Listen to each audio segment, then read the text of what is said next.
ब्याज पर जो चल रही है ये पूरी तरह से धर्म की विरुद्ध है। इससे जो है मानवता पूरी तरह से खतरे में आ चुकी है। आज देखेंगे कि कौन लोग कर्जे में नहीं है, पूरे आदमी के आदमी कर्जे में है, पूरा देश का देश कर्जे में है। आज व्यक्तिगत तौर पे हम देखते हैं कि अगर कोई आदमी लोन लेता है तो उसका जो है अगर वो कोई मॉर्गेज लोन कराता है तो उसका घर चला जाता है। अगर कोई देश अपने कर्ज ले लेता है, जैसे श्रीलंका या पाकिस्तान का ले लेंगे हम उदाहरण, श्रीलंका का बंदरगाह चीन ले लेंगे, तो ये जो षड्यंत्र चल रहा है ये जो षड्यंत्र कर रहे हैं वो आपका घर भी नहीं रहने देना चाहते और आपका देश भी नहीं रहना देना चाहते। तो इसका सोल्यूशन देखिए, हमें जागरूक होना पड़ेगा, एकत्रित आना पड़ेगा और उसके लिए ईमानदारी से प्रयास करना पड़ेगा। अगर आप समाज में जाते हैं तो आप ईमानदारी से अगर प्रयास नहीं करेंगे तो लोग आपसे जुड़ेंगे नहीं, उल्टा जो जुड़े हैं वो टूट जाएंगे। तो आपको एक ईमानदारी से आगे आना पड़ेगा। आप सर्फेसी कानून लीजिए, वो आपका घर जब्त करने के लिए ही बनाया है। और जो पर्सनल लोन है, अभी कुछ लोग सोचते हैं कि पर्सनल लोन ले लिया उसको नहीं चुकाए तो क्या होगा। अगर आपको ऐसा लगता है कि कुछ नहीं होगा तो आप बहुत बड़ी गलतफहमी में जी रहे हैं।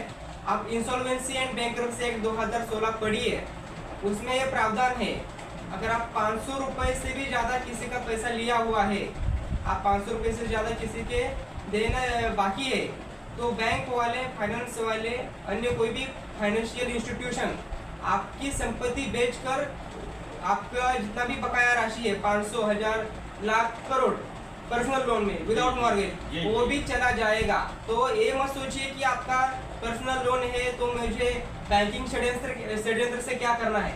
आपको इसमें सक्रिय रूप से आना पड़ेगा इसके विरोध में। और ये जो षड्यंत्र चल रहा है उसके लिए जो सबसे बढ़िया किताब है बैंकों का मायाजाल, जो भारतीय परिवार ने लिखी है, रवि कोहाड़ जी ने जो लिखी है, वो आप पढ़िए।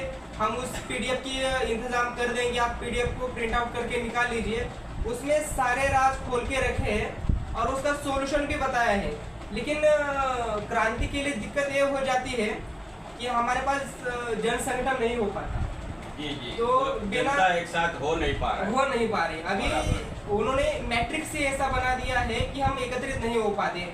उन्होंने क्या कर दिया, आपको मोबाइल का एडिक्शन लगा दिया। उन्होंने क्या कर दिया, मनोरंजन लगा दिया। उन्होंने शुरुआत से ही आपको उन्होंने इससे दूर किया है कि वो आप षड्यंत्र समझ ही नहीं पाए। पहले तो उन्होंने आपको लगा दिया एजुकेशन सिस्टम में। ये आज का एजुकेशन सिस्टम जो है पूरी तरह से आउटडेटेड है। आज जब भी मैं कुछ कोर्ट में गया था, मेरा जो काम था कोर्ट में, उसके रिलेटेड स्कूल में कुछ पढ़ाया ही नहीं। वो साइन थीटा कॉस तो वहाँ पे कोर्ट में चलता नहीं।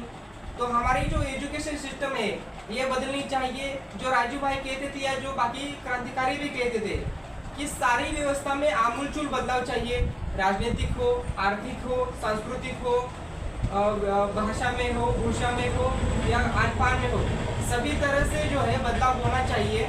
उसके अलावा हम कुछ नहीं कर सकते। लेकिन इसके लिए क्या है, ये क्रांति कोई ऐसी चीज़ नहीं कि व्यवस्था परिवर्तन ऐसी कोई चीज़ नहीं कि सुबह उठ लिया और दोपहर में काम किया और शाम को खत्म हो गया। आप जो भी क्रांतियाँ देखेंगे, क्रांति जो होती है वो आपकी जगह कैसी है, कितने लोग हैं, आपकी सोच क्या है, आप किस तरह से काम करते हैं, उस तरह से है।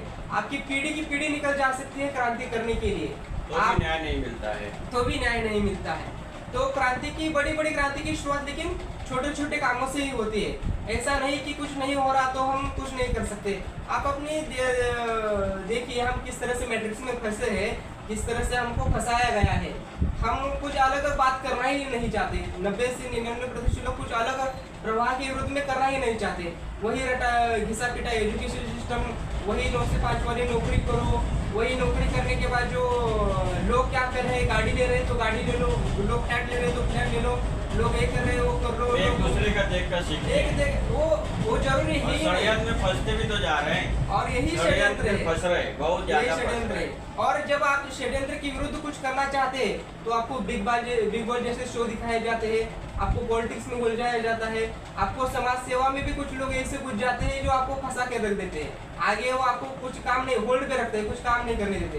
तो इस तरह से है, तो आपको सोच समझकर आगे होना पड़ेगा। नहीं तो क्या होते हैं बाद में, आप शुरुआत में एकदम जोशीले से काम करते हैं बाद में आपका जैसा लगता है वैसा अगर हो नहीं पाता तो आप जो है काम छोड़ छाड़ के चले जाते हैं। वो बोलेंगे, गाली देंगे, लोग ऐसे है वैसे है, काम नहीं होने वाला, ये नहीं होने वाला, वो नहीं वाला।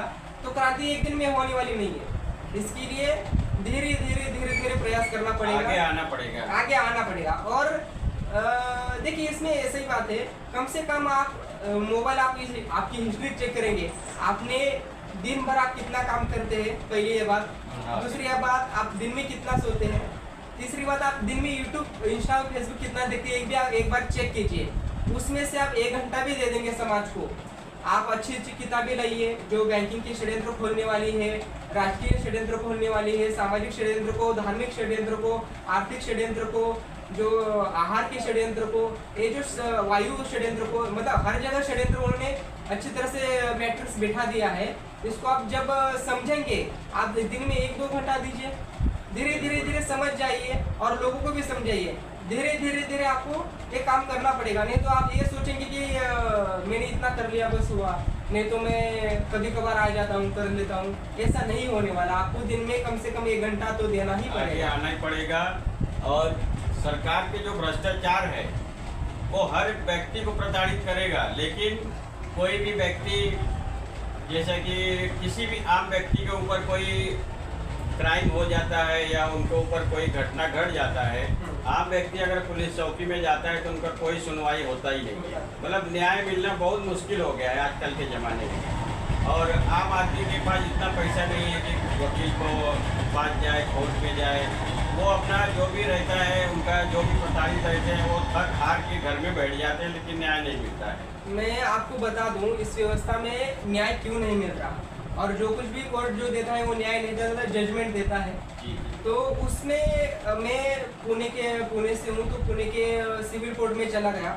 वहाँ पे मैं चला गया, जो बिल्डिंग थी अंग्रेजों के द्वारा